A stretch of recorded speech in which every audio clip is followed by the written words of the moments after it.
atas perilaku dan sikap dari Pak Rudiana, bapak dari almarhum Egy. Sekitar 4 hari lalu ada seorang oknum polisi mengaku utusan dari Pak Rudiana ini mau menunjuk kami sebagai kuasa hukumnya. Tapi ada pesan terselubung di mana bahwa Pak Rudiana itu yakin pelakunya adalah Peggy. Ya. Ada apa nih? Kenapa baru sekarang bereaksi? Dan akhirnya kami dari tim hukum 6 menolak menjadi kuasa hukum dari Pak Rudiana karena kami melihat mempertanyakan ada apa.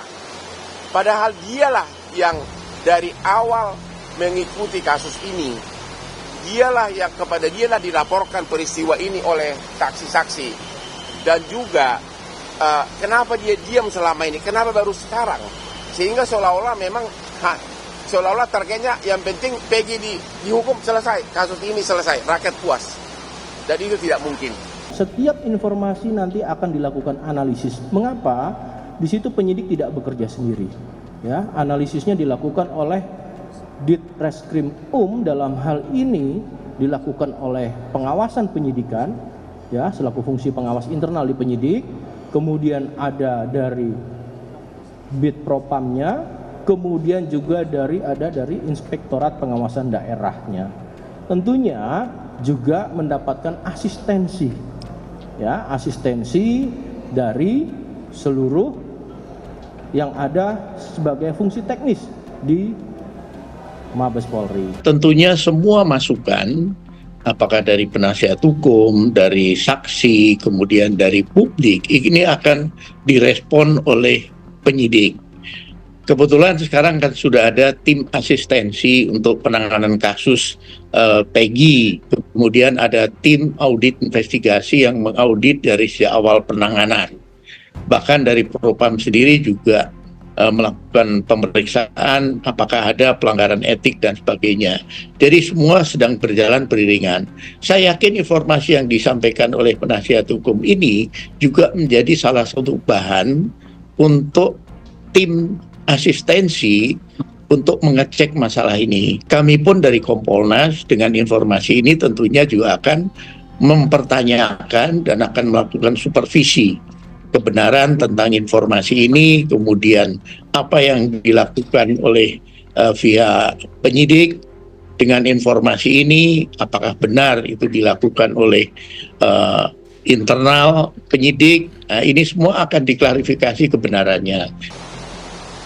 Begitu kami ditunjuk sebagai kuasa hukum dari keluarga Vina, kami langsung mencoba berkomunikasi dengan Bapak Rudiana untuk saling tukar pikiran karena anaknya kan yang korban si Eki, tapi kami tidak ditanggapi apapun. Itulah inti dari konferensi pers ini. Yang jelas bahwa masyarakat tidak akan mengharapkan kepuasan, keadilan apabila tidak dilakukan tim pencari fakta untuk mencari fakta apa sebenarnya rahasia di balik skandal ini. Itu inti daripada konferensi pers ini, ya. Saya kasih contoh. Di dalam BAP tahun 2024, 5 terpidana menyatakan Peggy tidak terlibat.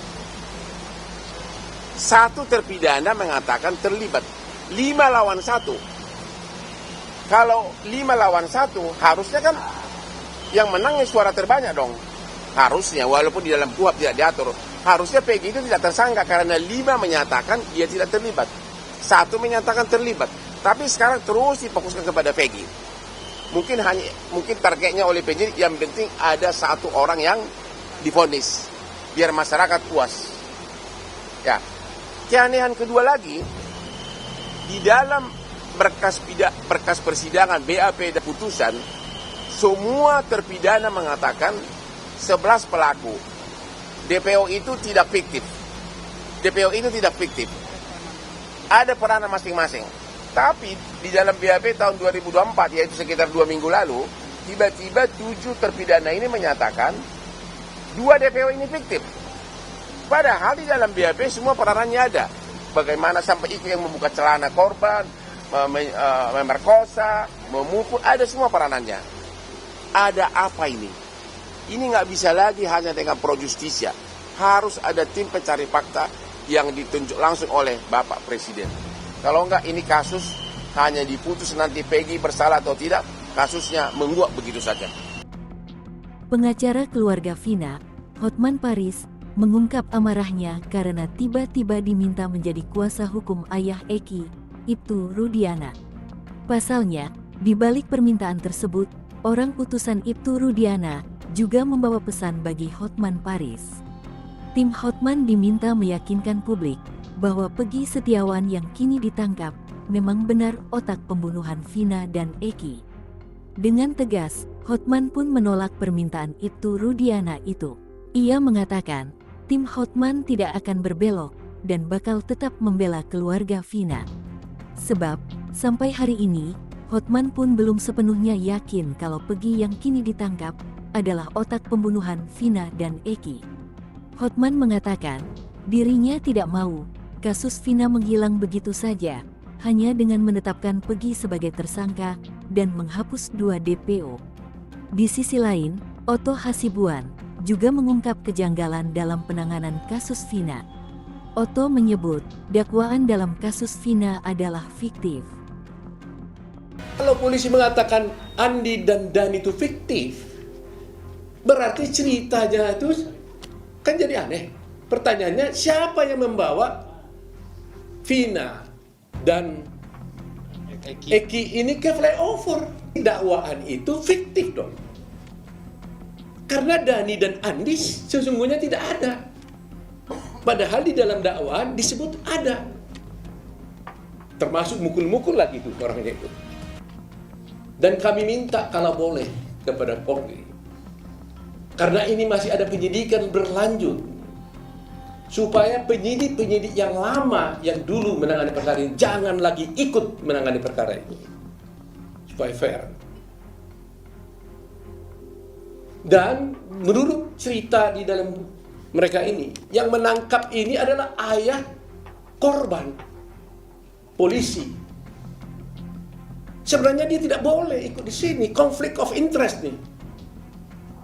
Seharusnya yang menangani adalah polisi yang lain, unit yang lain. Ini pun dia unit narkoba sebenarnya, tapi menangani perkara ini.